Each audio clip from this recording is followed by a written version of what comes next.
이 시간 다 함께 일어나셔서 하나님 말씀을 공독하겠습니다.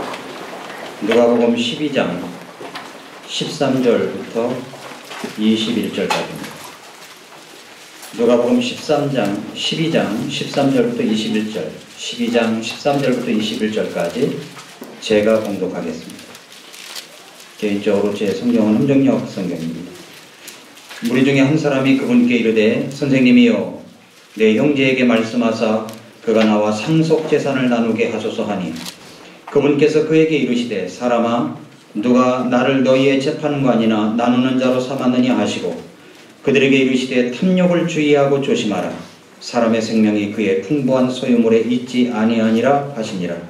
또 그분께서 그들에게 비유를 말씀하여 이르시되 어떤 부자의 땅이 풍성하게 열매를 내매 그가 속으로 생각하여 이르되 내 열매를 쌓아둘 곳이 내게 없으니 어찌할까 하고 또 이르되 내가 이렇게 하리라. 내가 내 곳간을 헐고 더 크게 지어 거기에 내 모든 열매와 물건을 쌓아두고 또 내 혼에게 말하기를 혼아 네가 여러 해 동안 쓸 많은 물건을 쌓아두었으니 편안히 쉬고 먹고 마시고 즐거워하라 하리라 하였느니라.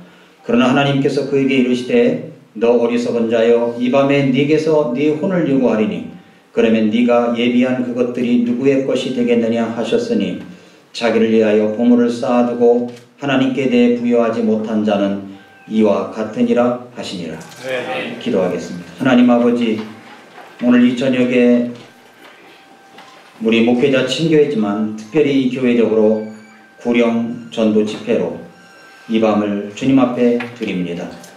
특별히 오늘 인도를 받아서 새로 오신 분들이 계시다면 하나님께서 이분들의 마음을 움직여 주셔서 오늘 말씀을 통해서 내가 누구며 하나님이 누구시며 그리고 우리 인생을 다시 한번 생각해보고 결단하는 놀라운 시간이 되게 하여 주시옵소서. 예수님의 이름으로 기도합나이다. 아멘. 자리에 앉으시겠습니다.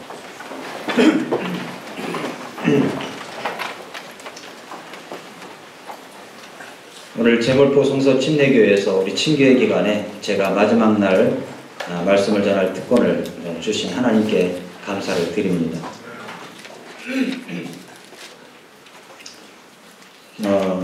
우리 제물포교회 이용대 목사님과 저와의 인연은 지금으로부터 32년 전에 시작이 되었습니다. 제가 신학교 다닐 때에 우리 행당동교회 부목사님으로 이용대 목사님이 계셨고 저는 신학생으로 있었습니다. 그때 저는 이제 군대도 갔다 왔고, 군대 갔다 와서 군대 가기 전 항상 우리 이용대 목사님 사택에서 밥을 먹은 적이 기억이 납니다. 지금도 기억나는 것은 뭐냐면 집에 들어가서 밥을 먹는데 밥 5그릇을 먹은 기억이 납니다. 네. 근데 사모님이 마다하지 아니하시고 저에게 5그릇을 주셨는데 그때 우리 이용대 목사님 우리 이삭 형제, 아들이 있습니다. 이삭 형제, 사기. 그때 또 함께 있었던 지금 기억이 지금도 생생합니다.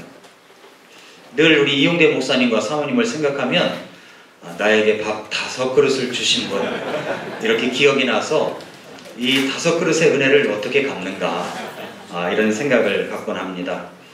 우리 사모님이나 목사님은 참 이렇게 넉넉한 마음을 갖고 계셔서 항상 다른 사람들에게 좋은 것을 베풀어 주시려고 하시고 또 좋은 것을 주시려고 하시는 그 마음을 지금도 제가 잊을 길이 없습니다. 또 우리 이용대 목사님의 사모님의 어머니를 제가 잊지 못합니다. 그 어머니께서는 강릉에서 사셨는데 강릉에서 예수님 믿고 구원받아 그 마음에 감사한 마음이 넘쳐서 강릉의 교회를 개척하는 것에 전폭적으로 물질적으로 지원했던 것을 지금도 제가 잊지 않고 기억하고 있습니다. 이 좋은 교회에 제가 와서 이렇게 말씀을 전할 수 있게 돼서 하나님께 감사를 드리고 또 오늘 이렇게 전도를 받아서 오신 여러분들은 정말 좋은 교회를 오신 것이라고 확신 있게 말씀드릴 수가 있습니다.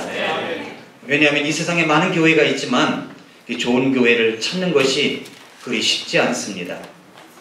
잘못하다간 이단으로 갈 수 있고 또 잘못하다간 이 구원의 생생한 복음을 전하지 않는 그런 교회에 갈 수도 있는데 우리 이용대 목사님 또 사모님은 이 구령의 열정과 남다른 사랑과 이 섬김을 갖고 계셔서 이 교회말로 정말로 좋은 교회다 말씀드릴 수가 있습니다. 저는 오늘 특별히 새로 오신 여러분들 위주로 말씀을 전하기 원합니다. 오늘 제가 말씀을 전하고 싶은 것은 예수님께서 이 땅에 계실 때 많은 사람들에게 가르쳐 주셨던 말씀입니다. 바로 어리석은 부자 이야기입니다. 오늘 본문에 보면은 한 사람이 자기 형과의 재산 분배 문제를 해결해 달라고 예수님께 나와서 이야기하는 것으로 시작되고 있습니다. 그것도 만나자마자 다짜고짜 예수님께 찾아와서 이야기하고 있는 것을 볼 수가 있습니다.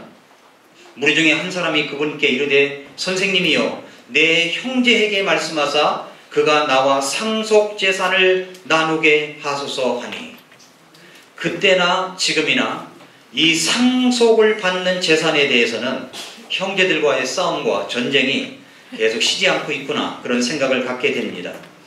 이 말씀 속에서 그분께 나와 이르되 할 때 이르되라는 말은 원어 성경에 보면은 에이페라는 말로 시작되는데 선생님이라고 부른 후에 그 절차 과정도 없이 다짜고짜 이야기를 하는 겁니다. 단 한 번만이라도 말씀해 주십시오라고서부터 시작을 하는 것입니다. 예수님께 말하고 있는 이 사람은 다짜고짜로 예수님께 와서 매우 다급하게 자기 편에 서서 말해줄 것을 요청하고 있는 것입니다. 예수님께서 공정하게 시비를 가려주기를 차분히 요청하고 있는 것이 아닙니다.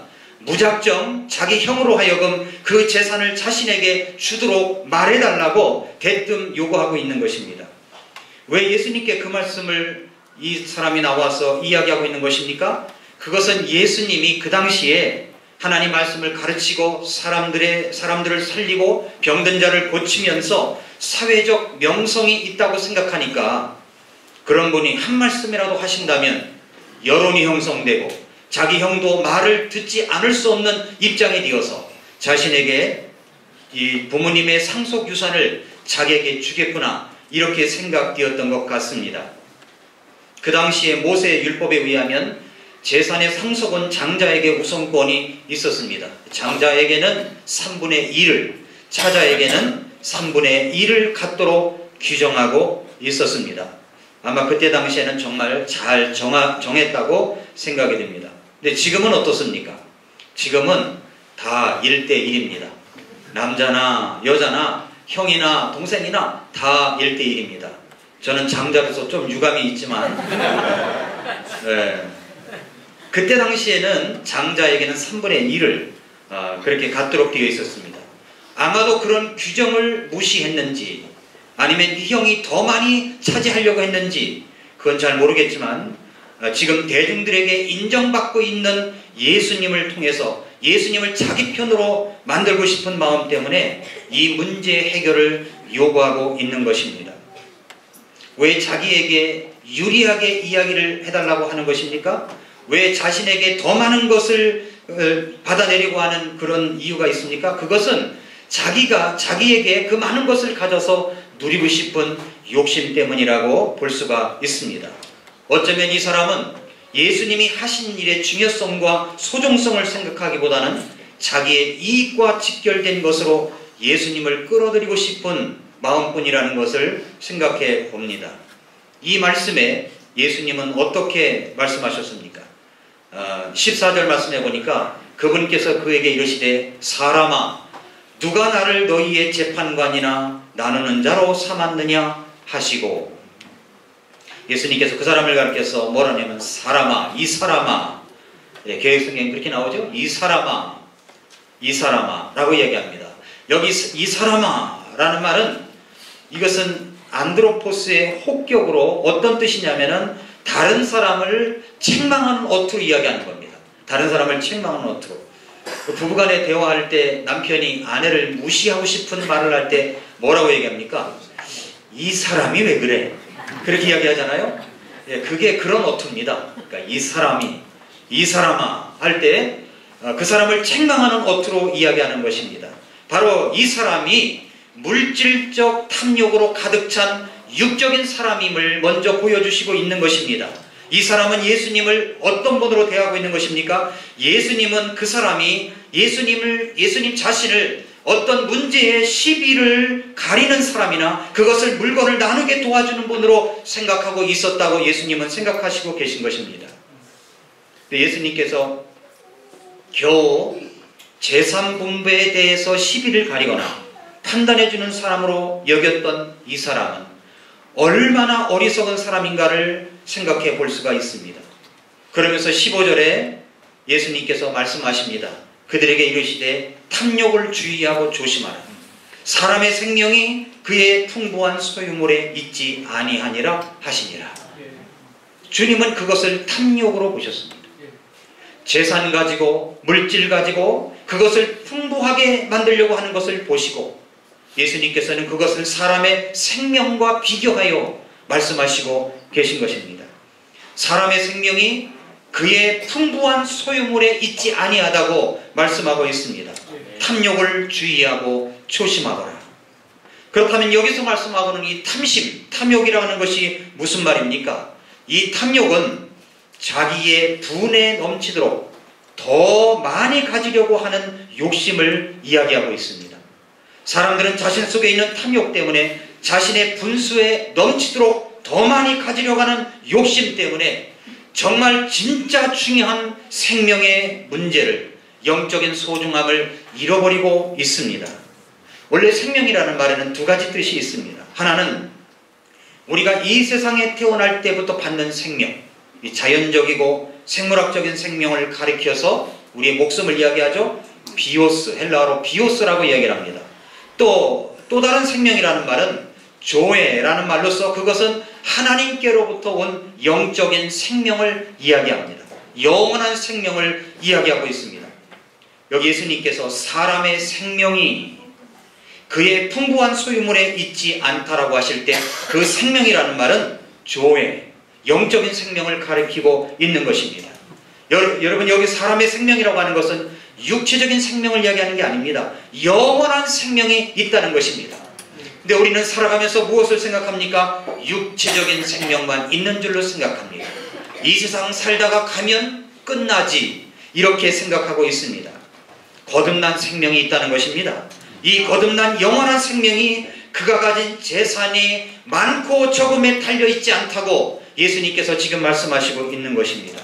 그래서 주님은 모든 탐심으로부터 자신을 지켜야 된다, 그 말씀을 하시는 것이죠. 그렇습니다. 사람들은 육체적인 생명, 육체적인 요구만 충실하게 살아가려고 하다가 영원한 것을 잃어버립니다. 자신이 갖고 있는 탐욕이라고 하는 것은 사실 끝도 없는 것입니다. 사람들에게, 부자에게 한번 물어보십시오. 돈을 얼마나 많이 벌어야 만족하시겠습니까? 라고 질문하면 대답이 이것입니다. 조금만 더. 조금만 더입니다. 그런데 그 욕심은 끝이 없는 것입니다. 여러분, 여기서 사람들은 더 많은 것을 가지려고 한다고 하는 것입니다. 그렇다고 해서 정당한 수입을 위하여, 생활을 위하여 노력하는 것을 말하는 것이 아닙니다. 우리의 영원한 생명에 대해서는 놓쳐버리고 흘려버리는 일이 있기 때문에, 육체적인 안정만을 노리다가 영원한 생명을 잃어버릴 수가 있기 때문에 예수님께서는 사람의 생명이 그의 소유물에 풍부한 것에 있지 않다라고 말씀하시고 있습니다. 자, 이런 배경으로 예수님께서 오늘 본문 말씀, 어리석은 부자의 이야기를 시작하고 있는 것입니다. 자, 어떤 부자가 있었습니다. 그런데 이 부자의 땅에 소출이 엄청나게 많아졌습니다. 이 부자는 매우 기뻤습니다. 그래서 속으로 생각합니다. 야, 이 많은 소출을 쌓아둘 곳이 없으니 어떡하면 좋아?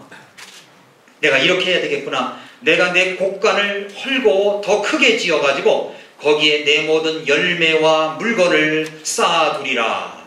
이렇게 계획을 세웠다는 이야기입니다. 그래서 이렇게 자신에게 계획을 이야기합니다. 19절 말씀해 보니까, 야, 이제 여러 해 동안 쓸 많은 물건을 쌓아두었으니 이제는 편안히 먹고 마시고 즐거워하자. 이제는 연금도 충분하고 재산도 많으니까 이제는 여행이나 다니면서 TV에서 선전하는 맛집을 찾아다니며 좋은 음식을 먹으면서 먹고 마시고 즐겁게 놀자 이것입니다. 그런데 그렇게 말하는 이 사람에게 하나님께서 말씀하십니다. 20절 말씀해 보니까 그러나 하나님께서 그에게 이르시되 너 어리석은 자여 이 밤에 네게서 네 혼을 요구하리니 네 목숨을 요구하리니 그러면 네가 예비한 그것들이 누구의 것이 되겠느냐 그것입니다. 그러므로 주님께서 결론을 내린 것이 이것입니다. 자기를 위하여 보물을 쌓아두고 하나님께 대하여 부여치 못한 자는 이와 같으니라. 자신을 위하여서는 많은 것들을 쌓아두었습니다. 그러나 하나님에 대해서는 아무것도 없습니다. 자신의 생명과 육신과 그리고 편안함을 위해서 지금까지 분투 노력한 결과가 어떤 것입니까? 어떤 사람은 부자처럼 노후에 걱정할 것도 없이 많은 것이 있는 사람도 있을 것입니다. 그러나 어떤 사람은 그렇게 노력했지만 아무것도 가진 것이 없다고 생각되는 분도 있을 것입니다. 중요한 결론은 이것입니다. 여러분은 하나님께 대해서 부요하십니까? 여러분, 다시 말하면 여러분은 하나님께서 주신 영원한 생명, 그 영적인 생명에 대해서는 부요한가 하는 것입니다. 오늘 저는 어리석은 부자의 이야기를 통해서 우리에게 주시는 예수님의 교훈, 그 세 가지만 여러분에게 말씀드리려고 합니다. 어리석은 부자의 이야기를 통해서 첫 번째로 보이는 것만 붙들다가 보이지 않는 것을 놓치는 자는 어리석은 자라는 것입니다. 보이는 것만 붙들다가 보이지 않는 것을 놓치는 자는 어리석은 자입니다. 다시 한번 16절 18절에 보니까 또 그분께서 그들에게 비유를 말씀하여 이르시되 어떤 부자의 땅에 풍성하게 열매를 내매 그가 속으로 생각하여 이르되 내 열매를 쌓아둘 곳이 내게 없으니 어찌할까 하고 또 이르되 내가 이렇게 하리라 내가 내 곳간을 헐고 더 크게 지어 거기에 내 모든 열매와 물건을 쌓아두고. 여러분, 인생을 살기 위해서는 사실 곳간이 필요합니다. 곡식도 필요합니다. 물질이 필요합니다. 어떻게 그것을 부정할 수가 있겠습니까? 그래서 뭐니 해도 머니가 최고라고 그러잖아요. 사업이 필요합니다. 사업장도 필요합니다. 여러분, 성경은요, 좋은 직장도 필요합니다. 성경은 성경처럼 우리의 현실을 가장 현장감 있게 다루는 책이 없습니다. 왜냐하면 우리의 필요성을 다 인식하고 말씀하고 있기 때문에 그렇습니다. 여러분, 우리의 신앙은 사실 눈에 보이는 것을 부정하는 것이 결코 아닙니다. 다 인정합니다. 그러나 여기서 말씀하고 있는 것은 우리가 눈에 보이는 것만 붙들다가 눈에 보이지 않는 것을 무시하거나 잃어버리고 살아간다면 그 눈에 보이지 않는 영역에 내 인생의 영원한 삶이 달려 있다면 그것을 소홀히 해서는 안 된다고 하는 것입니다. 눈에 보이는 것이 전부가 아닙니다. 눈에 보이는 물질이 전부는 아니라는 것이죠. 히랍 신화 중에 마이다스라는 왕의 이야기가 있습니다.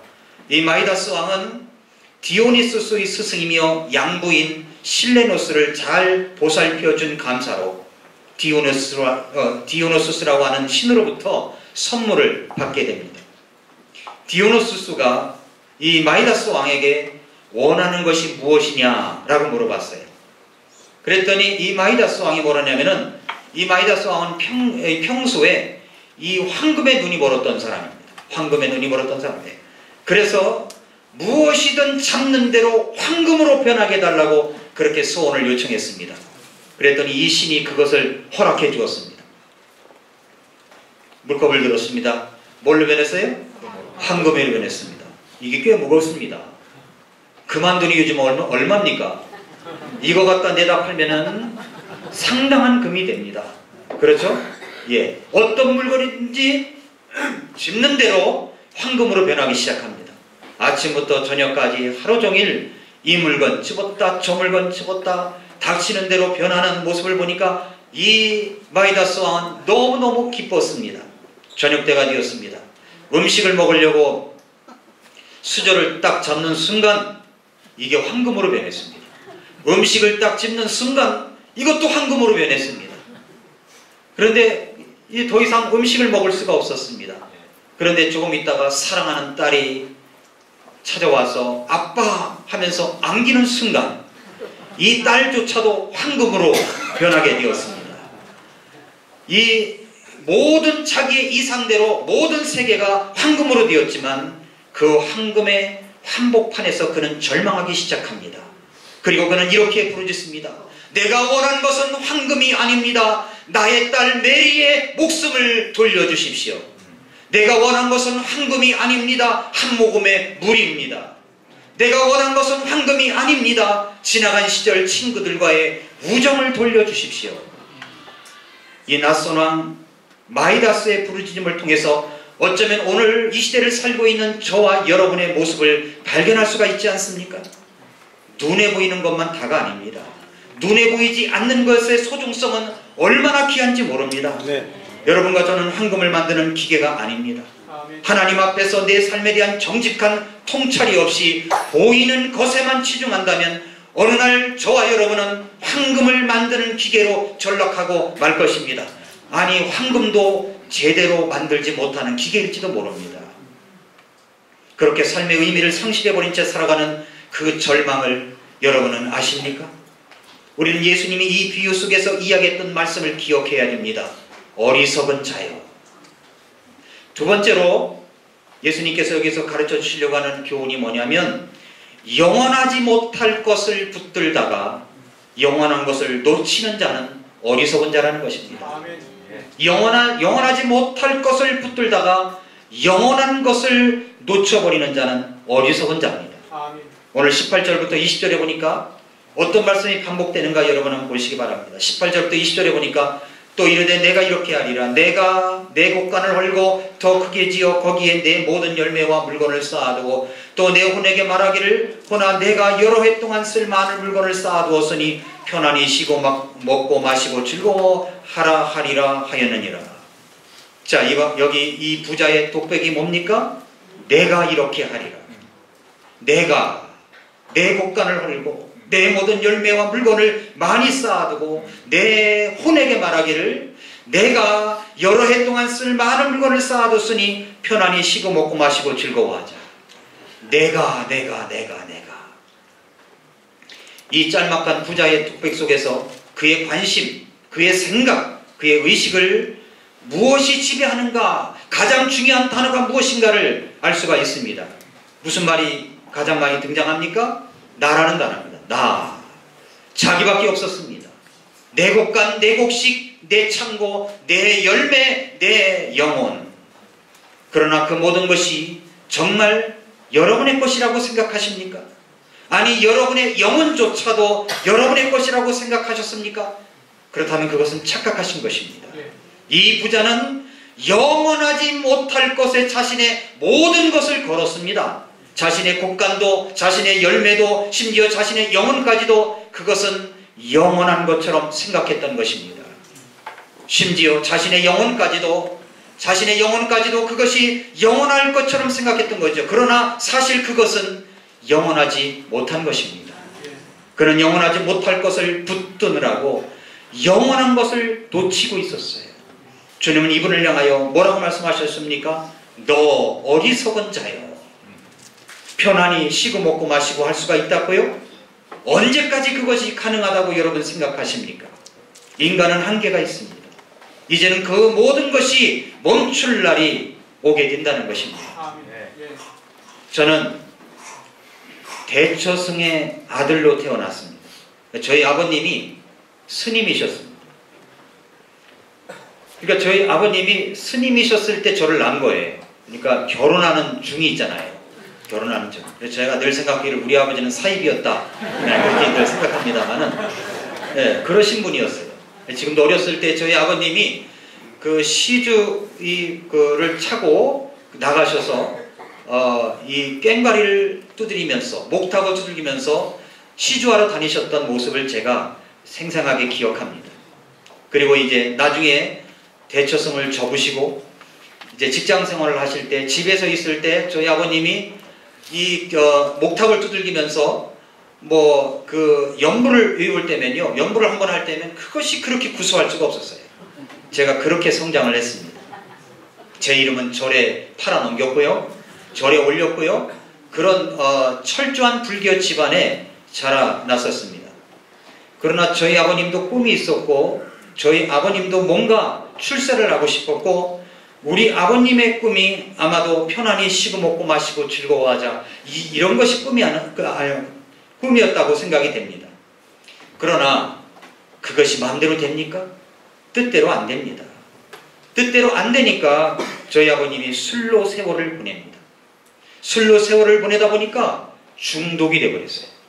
중독된 자가 멀쩡하게 일을 할 수가 있습니까? 절대 그렇게 할 수가 없습니다.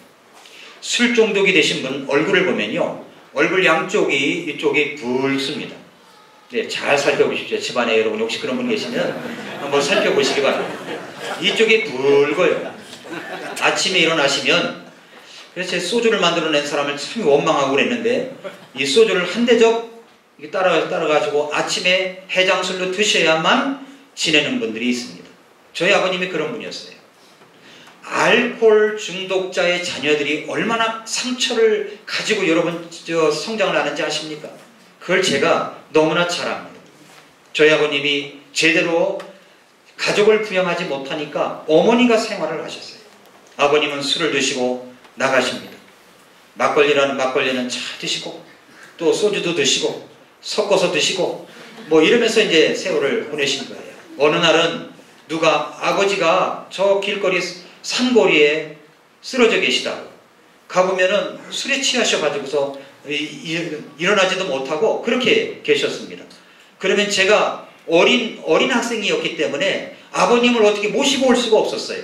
그러면 동생들하고 같이 가서 리어카를 끌고 가가지고 아버님을 거기에 모시고, 그리고 뭐 앰뷸런스처럼 그런 것은 돌리지 않더라도 모시고 집에까지 오는 것이 그렇게 많았었습니다. 왜 사람마다 꿈이 없었겠어요? 편안히 쉬고 먹고 마시고 즐거워하자 사람들은 이 꿈을 향하여 달려갑니다. 그러나 그것이 마음과 뜻대로 됩니까? 그렇게 되지를 못했어요. 우리 아버님도 마찬가지였어요. 그러니까 저는 늘 불만이 있었고 저는 이 가정에 대한 그런 애착이 없었고 사랑이 없었습니다. 그러다가 제가 복음을 만난 것입니다. 예수 그리스도를 만난 거예요. 그때부터 제 인생이 완전히 변화가 됐습니다. 저는 사실은 군인이 되고 싶었습니다. 왜냐하면 육군 사관학교 육군 사관학교에 들어가다 보면은 비석이 이렇게 높게 세워져 있는데 거기에 이 한 몸 조국을 위해 라고 쓰여져 있습니다. 저는 그것이 너무나 멋있었습니다. 박정희 대통령이 저의 우상이었습니다. 그랬는데 군인이 되고 싶었어요. 그러나 제가 예수님 믿고 구원받고 나서 보니까 할 일이 그게 아니더라고요. 그게 아니라 저는 이 한 몸 예수님을 위해 제 생애를 바치게 되었습니다. 여러분, 제가 무엇을 말씀드리려고 하니, 여러분, 사람들은 먹고 마시고 즐거워하자, 쉬고 먹고 마시고 즐거워하는 것이 꿈입니다. 그러나 그것이 마음대로 이루어집니까? 그것이 영원하다고 붙들 수가 있습니까? 다 놓고 가야 됩니다. 아무것도 할 수가 없습니다. 지난 월요일 날 한 통의 전화를 받았습니다. 사촌 동생에게서 온 전화였습니다. 저의 고모부가 계신데 그 고모부가 말기암 환자로 이제 3개월 정도밖에 살지 못한다는 그런 내용이었습니다. 근데 그 고모부가 저를 굉장히 보고 싶어 하신다는 거예요. 근데 사실 왕래가 그렇게 잘 있었던 것이 아닙니다. 제가 목사이기 때문에 경조사에 그렇게 잘 다닐 수가 없고 찾아뵐 수가 없기 때문에 다닐 수가 없는데 간간히 만나면 복음을 전하고 기도해드리고 그랬었는데 이분이 이제 임종 직전에 저를 만나고 싶어 하신다는 것이었습니다. 그런데 이 고모부가 시한부 인생을 이제 살고 있는 거죠. 급하게 경기도 파주에 있는 금천의료원으로 찾아갔습니다. 정말 음식은커녕 물 한 모금 먹지 못하고 주사에 의존해서 연명하고 있는 처지가 됐습니다. 기운이 딸려서 이야기도 길게 못합니다. 부자가 되어서 편안히 쉬고 먹고 마시고 즐거워할 날을 꿈꾸신다고요? 그러나 여러분 이것을 알아야 됩니다. 쉬는 것도 마시는 것도 여러분 먹는 것도 할 수가 없을 때가 온다는 사실입니다. 이 모든 것이 영원하지 못할 것이라는 사실을 깨달을 때가 옵니다. 그날 밤 그의 생명의 주인 되신 하나님이 우리에게 이렇게 말씀하십니다. 너 어리석은 자여, 오늘 밤에 네 영혼을 요구하겠다. 오늘 밤에 네 영혼을 도로 찾겠다. 네 목숨을 도로 가져가겠다. 내가 네 심장을 뛰게 하고 네 호흡을 할 수 있도록 하였었다. 그러나 이제는 네 심장을 멈추게 하고 네 호흡을 멈추게 하겠다. 네 영혼을 도로 찾아오겠다. 이 순간 이 어리석은 부자는 영원하지 못할 것을 붙드느라고 영원한 것을 놓친 뼈저린 아픔과 후회를 경험하게 될 것입니다. 물질에 대한 태도를 보면 그 사람의 진면목을 알 수가 있습니다. 우리는 영원하지 못할 것을 가지고 살아가고 있습니다. 우리의 육체의 생명도 영원하지 못합니다. 그러나 우리 주님께서 우리에게 말씀하신 것을 다시 한번 생각해 보십시오. 누가복음 12장 15절에서 그들에게 이르시되 탐욕을 주의하고 조심하라. 사람의 생명이, 그 생명이라고 하는 것은 영원한 생명입니다. 그 생명이 그의 풍부한 소유물에 있지 아니하니라. 아멘. 그렇습니다. 여러분, 죽어도 다시 사는 생명이 있습니다. 아멘. 영원한 생명이 있습니다. 아멘. 우리가 상상할 수 없는 영원한 천국의 생명을 우리 예수님께서 말씀하시고 있습니다. 아멘. 우리는 영원하지 못할 것을 가지고 살아가느라고 영원한 것을 놓치고 있습니다. 그래서 나라고 하는 것에만 집중하고 있어요. 나.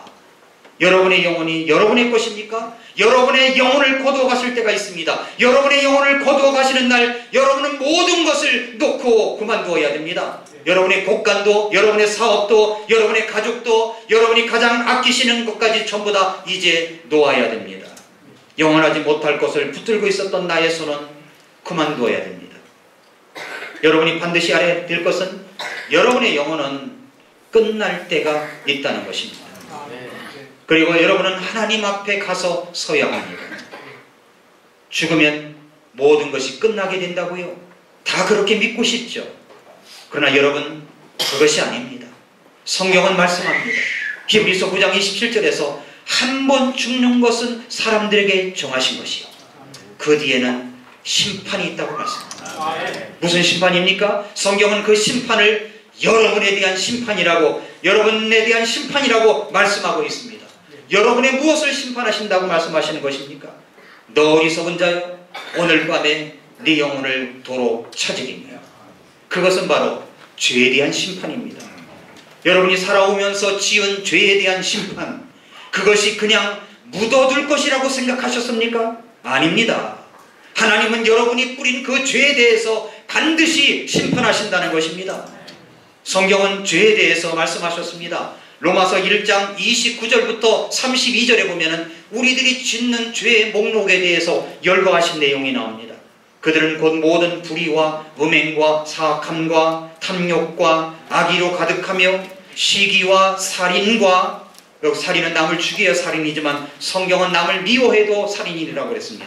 살인과 논쟁과 속임수와 적개심으로 가득하고 수근수근하는 자요, 뒤에서 헐뜯는 자요, 하나님을 미워하는 자요, 업신여기는 자요, 교만한 자요, 자랑하는 자요, 악한 일을 꾸미는 자요, 부모에게 불순종하는 자요, 지각이 없는 자요, 언약을 어기는 자요, 본성의 애정이 없는 자요, 화한 자요, 긍휼이 없는 자라.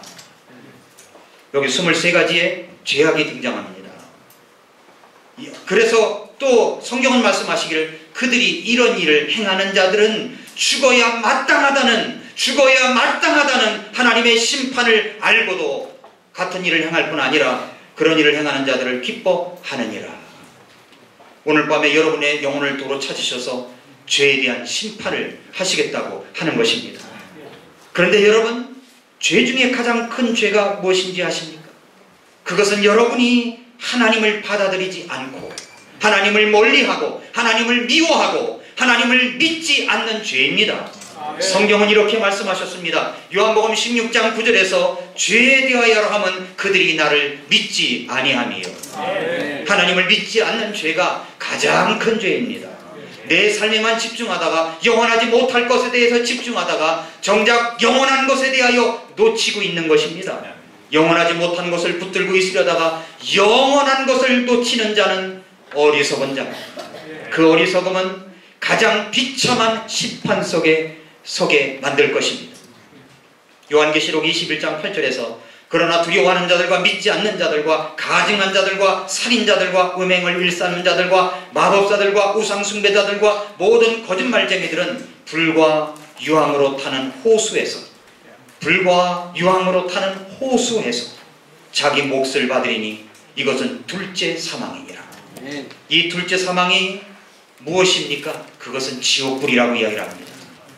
여러분, 누구든지 생명책에 기록되지 아니하면 이 불호수에 던져진다고 성경은 말씀하고 있습니다. 그렇습니다, 여러분. 영원하지 못한 것을 붙들려고 하다가 그는 불못에 던져지게 되었습니다.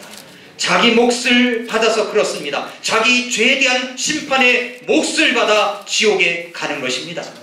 이 어리석은 부자는 육체를 위해서는 무엇이 필요하며 영혼을 위해서는 무엇이 필요한지를 망각하고 있었습니다.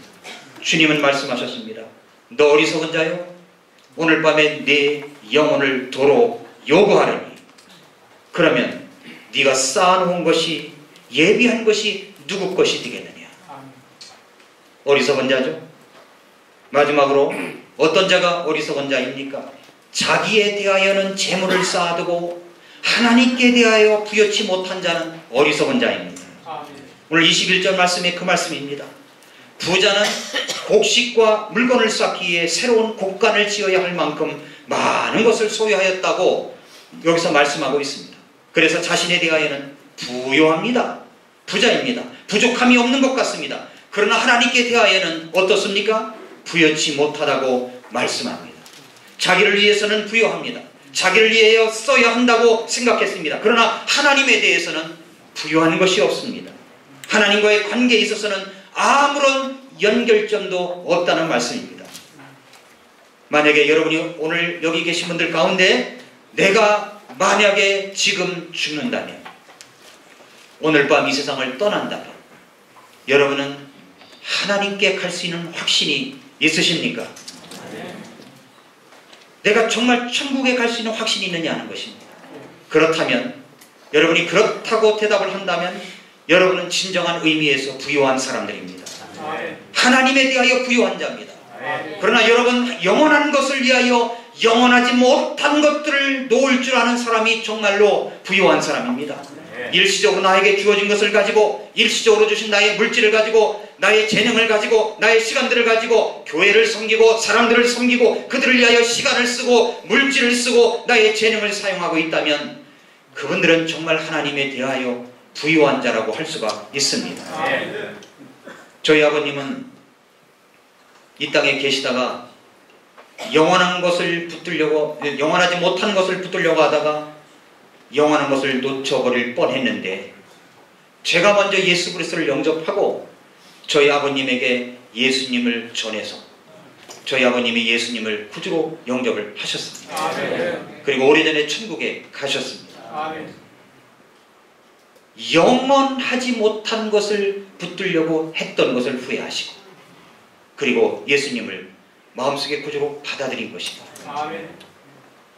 지난 3월 19일 날 한 방송국의 프로그램이 있었는데 힐링 캠프라고 하는 프로그램이 있습니다. 거기에 차인표 씨가 나왔습니다. 우리나라에서 시작한 구호단체 컴패션이 있는데 그 컴패션을 소개하면서 자신이 컴패션에 가입하게 된 그 과정과, 그리고 자신이 그 어려운 나라의 이웃 아이들을 돕는 일에 적극적으로 나섰던 그런 과정을 소개하는 프로그램이었습니다. 저는 그걸 몰랐는데 저희 집 막내 딸이 아주 정말 좋은 프로그램이 있다고, 파일이 있다고 저에게 파일을 갖다 줘서 제가 한번 본 적이 있습니다. 그런데 아주 무척 재미있게 보았습니다. 근데 차인표 씨가 처음부터 그런 사람이 아니었습니다. 그는 그의 와이프 시네라 씨를 대신하여 가장 살기 어려운 나라에 구호하러 가게 되었다고 합니다. 원래 시네라 씨가 가려고 했었는데 차인표 씨가 대신 가게 됐습니다. 그런데 컴패션에 전화를 걸어가지고 자신이 거기 가게 됐으니까 비행기표를 보내라고 얘기를 했답니다. 비행기표를 보내라고. 근데 컴패션에 있는 사람들은요 다 자비령해서 갑니다. 자비령해서 갑니다. 여러분이 뭐 선교여행 간다 그러면 목사님한테 자기 비행기표 달라고 그런 적이 있습니까? 아니잖아요. 다 자비령해서 가는데 그것도 비즈니스적으로 달라고 얘기를 했답니다. 아무것도 모르고. 그랬더니 컴패션 대표인 서정인 목사님이 비즈니스석으로 끊어가지고 보내왔더래요. 그래서 그는 그 구호단체 그 사람들과 마주치기 싫어가지고 자기 마일리지가 있는데 마일리지를 업그레이드 해가지고 1등석을 타고 갔답니다. 선글라스를 딱 끼고 그 다음에 이제 어려운 나라에 구호하러 간 거예요. 정말 가기 싫은 나라였었는데 그렇게 안 왔다간 자기 와이프에게 혼날 것 같고 그러니까 아마 간 것 같아요. 그런데 이제 거기 갔는데 내려가지고 찌그러진 차를 타고서 이제 구호하러 가는데 몇 시간을 타고 이제 가는데 서정인 목사님이 그런 이야기를 하더랍니다. 가서 아이들 손을 붙잡고 너는 사랑받기 위해서 태어난 사람이야. 내가 너를 축복한다. 이 말을 꼭 해주라고 이야기를 했답니다. 현장에 도착했습니다. 가난한 아이들이 정말 눈이 초롱초롱하면서 자기들을 맞이하고 있었다고 합니다. 그런데 이 아이들에게 가까이 가려고 하니까 가까이 가기가 싫더라는 거예요. 어렵게 다가가서 이렇게 손을 딱 잡으려고 하는 순간 어디서부터 뭔가 자기에게 말씀하시는 그런 이야기를 들은 것 같다는 겁니다. 그게 뭐냐면은 내가 너를 축복한다. 내가 너를 사랑한다. 이런 이야기가 자기 귓전에 울리더라는 거예요. 깜짝 놀랐답니다. 그리고 그 어린아이의 손을 딱 잡는 순간 자기가 할 말을 아이가 하고 있더래요. 내가 당신을 축복합니다. 내가 당신을 사랑합니다. 이 말을 듣는 순간 쥐축이 뒤틀리듯 자기의 모든 가치관이나 모든 것들이 다 바뀌게 되었다고 합니다. 물론 이분이 예수님을 믿는 사람이라고 저는 믿습니다. 그런데 다 바뀌게 되었다는 거예요. 그날부터 그는 이제 다시 비행기를 타고서 고국에 돌아왔는데 고국에서 보니까 그동안 중요하지 않게 생각되었던 모든 것들이 중요하게 생각되고 중요한 것들은 하찮게 여기는 그런 일이 시작되었다고 합니다. 한 번은 무슨 시상식인데 연예인들 모아놓고 하는 시상식이 있었는데 그 시상식에서 어떤 상을 탔는데 수상 소감을 이야기하라고 하니까 거기서 하는 말이 컴패션에 45,000원이면 된다고 컴패션에 가입해서 이웃나라 어린이들 돕자고 그걸 딱 이야기하고 내려가더라고요. 저는 그것을 보는 순간 소름이 끼쳤습니다. 저런 사람이 다 있구나. 저런 사람이 다 있구나. 그때부터 이 차인표 씨는 컴패션의 홍보대사가 되어서 자기가 가진 것을 가지고 사람들을 돕기 시작합니다. 많은 어린이들을 돕기 시작해 가난한 이웃나라 어린이들을 돕기 시작을 합니다. 시네라 씨도 마찬가지입니다. 차인표 시네라 씨는 개인적으로 제가 다른 분을 통해서 들은 이야기인데 이분들이 예수님을 믿고 구원받아가지고 주변의 연예인들에게 복음도 전하고 예수님도 소개하고 그렇게 해서 최지우 씨도 예수님을 영접했고 엄정아 씨도 예수님을 믿게 됐다는 이야기를 들었습니다. 그런 분이었습니다. 그런데 이 차인표 씨가 멘토로 여기는 한 목사님이 계시더라는 거예요. 제가 이 컴패션의 홍보 영상을 오래전에 한번 본 적이 있었는데 경기도 성남에 가면은 성남에 한 조그만 예배당이 하나 있는데 그 성도들이 20명도 채 안 된다고 합니다. 그런데 이분이 가난한 이웃나라 어린이들을 돕기 위하여 자기가 가진 것이 없으니까 구두닦이를 냈답니다. 구두닦이를 해가지고 2,000원씩 받아가지고 한 달 모아서 7명의 어린이들에게 후원을 했다는 거예요. 그런데 이분이 루게릭병에 걸렸습니다. 휠체어를 타고 다닙니다. 지금도 그 어린이들을 돕기 위하여 최선을 다하고 있다고 이야기를 합니다. 그 목사님이 이야기하는 그 말씀을 들었었는데 행복은 멀리 있는 게 아니다. 부자도 나누지 못하면 거지이고 가난한 자도 나누면 부자다. 한 달에 45,000원을 기부하면 가난한 어린이들이 한 달 동안 먹고 살 수 있고 그리고 공부할 수 있는 환경을 갖습니다. 컴패션을 통해서 말입니다. 여러분 왜 이렇게 가난한 아이들을 돕는 것입니까? 재물 쌓기에만 급급하고 있다면 여러분은 어리석은 부자임에 틀림이 없습니다. 그러나 내가 가진 것을 가지고 나누기 시작하면 여러분은 하나님이 인정하시는 사람이 될 수가 있습니다. 여러분 세계적인 기업으로 자리 잡은 우리나라에 삼성회사가 있습니다. 그 삼성의 창업자 이병철 회장님이 계시죠. 이병철 회장님이 돌아가시기 한 달 전에 천주교 신부에게 내밀었던 종교적 질문이 24년 만에 공개가 됐습니다. A4 용지 5장으로 빼곡히 작성된 이 24개의 질문은 경제적 거목이 던져졌던 이 종교적 질문에서 한 인간이 얼마나 깊은 고뇌가 있었는가를 찾아볼 수가 있습니다. 그 중에서 몇 가지만 이야기한다면 24가지가 있는데, 7번째, 예수는 우리의 죄를 대신 속죄하기 위해 죽었다는데 우리의 죄란 무엇인가? 왜 우리로 하여금 죄를 짓게 내버려 두었는가? 8번째, 성경은 어떻게 만들어졌는가? 그것이 하나님의 말씀이라는 것을 어떻게 증명할 수가 있나? 9번째, 종교란 무엇인가? 왜 인간에게 필요한가? 10번째, 영혼이란 무엇인가? 12번째, 천주교를 믿지 않고는 천국에 갈 수 없는가? 무종교인, 무신론자, 타종교인들 중에도 착한 사람이 많은데 그들은 죽어서 어디로 갔는가? 16번째, 성경의 부자가 천국에 가는 것을 약대가 바늘구멍에 들어가는 것에 비유했는데 부자는 악인이란 말인가? 이렇게 해서 24가지 질문을 했어요. 이토록 이병철 회장님은 단순히 돈만 따라간 세월 속에서 임종을 한 달 앞둔 한 달 전에 이런 질문을 던진 거예요. 그런데 이 이병철 회장님이 이 질문을 성서 침례교회 목사님들에게 줬더라면 틀림없이 저는 이분이 구원받을 것이라고 믿습니다. 그런데 24년 만에 공개된 이 24가지 질문에 천주교의 차동엽 신부라는 분이 잊혀진 질문이라는 책을 써서 냈습니다. 그 질문에 대한 답안지가 있다는 거예요. 그래서 제가 사기는 아깝고, 그래서 교부문고에 서서 허리 아프도록 그 책을 답한 적이 있습니다. 그 질문에, 24가지 질문에 정말 정답이 들어있는가? 성경을 아는 저로서 다 훑어봤는데 거기서 그게 답인 양 따라간다면 그분은 지옥 갈 수밖에 없더라고요. 답이 안 들어있습니다. 그럼 24년 전에는 답을 찾을 수가 있었을까요? 아닙니다. 제가 그래서 생각했습니다. 이병철 회장님이 강동 성서 침례교에 오셔가지고 나에게 질문을 했더라면, 아니 우리 성서 침례교회 중에 어떤 목사님이라도 만났다면 이분이 정말 구원받고 천국 갈 수 있었을 텐데, 이런 아쉬운 마음이 들었습니다. 돈만 따라간 세월 속에서 죽음 직전에 던져졌던 그 인생 깊은 고뇌의 질문들, 그러나 예수님 믿고 보니까 아버지의 기업도 물리쳐버리고 연예인 생활도 그렇게 중요하게 생각하지 않고 오직 가난한 어린이들을 돕기 위하여 앞장섰던 한 사람의 생활과는 완전히 대조적입니다. 저는 그렇다고 해서 여러분에게 가난한 자에게 물질을 나눠주면 여러분이 천국 갈 수 있다, 그걸 말하는 것이 아닙니다. 성경은 부자나 가난한 자나 어떤 사람에게 선을 베풀었다고 천국 간다고 말씀하고 있지 않습니다.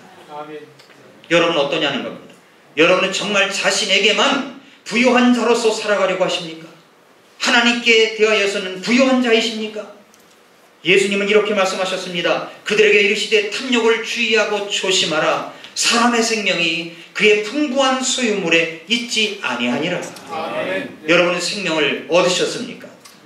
만약에 그렇지 못하다면 여러분은 이 어리석은 부자의 대열에서 똑같이 설 수 있는 사람이라고 할 수밖에 없습니다. 여러분 어떻게 사람의 생명이 그의 풍부한 소유물에 있지 않다고 하셨습니까? 재산이 있다고 재산을 모으려고 급급한 우리의 삶의 여유 없는 모습 속에서 여러분은 가장 중요한 영원한 생명을 소홀히 하고 있다면 여러분은 가장 어리석은 자라고 할 수가 있는 것입니다. 그 영원한 생명을 우리에게 주시기 위해서 하나님의 아들 예수님께서 2000년 전에 이 땅에 오셨습니다. 스님의 자식으로 태어났던 저도, 열심히 착하게 살아보려고 했던 저도 그 복음의 소식을 듣고 펑펑 울며 내 죄를 용서하시고 나를 받아주신 나 같은 죄인 살리신 주님의 은혜가 너무 놀라워서 그 인생을 천복적으로 드리고 여기까지 살아오고 있습니다.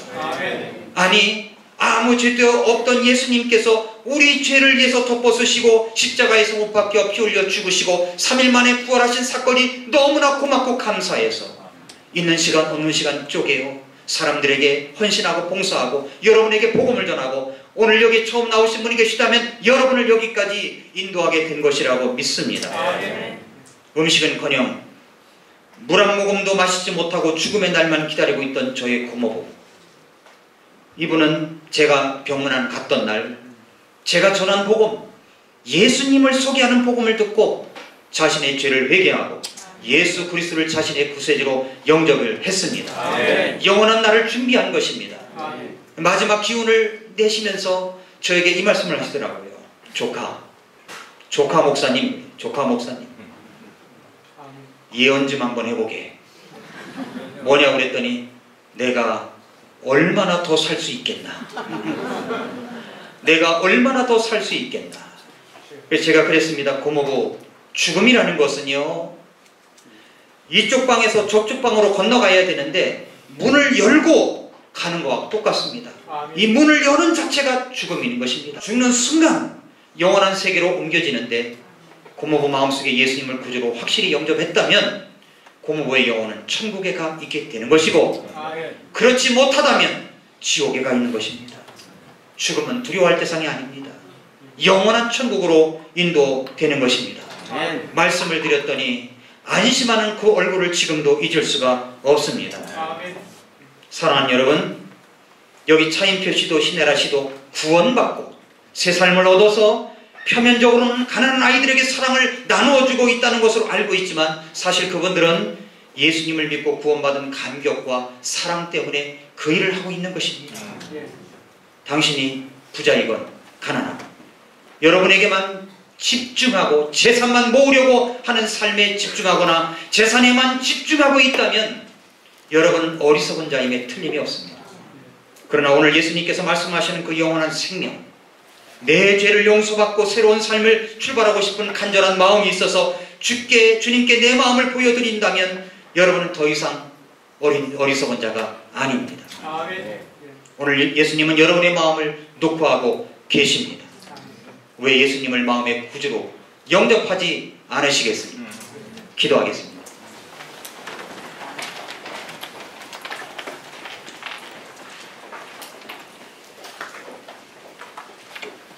이 시간 조용히 머리 숙이고 기도할 동안에 여러분, 이 땅에서 우리가 태어나서 나에게만 집중하고 물질에만 집중하고 내 자식에게만 집중하고 내 가족에게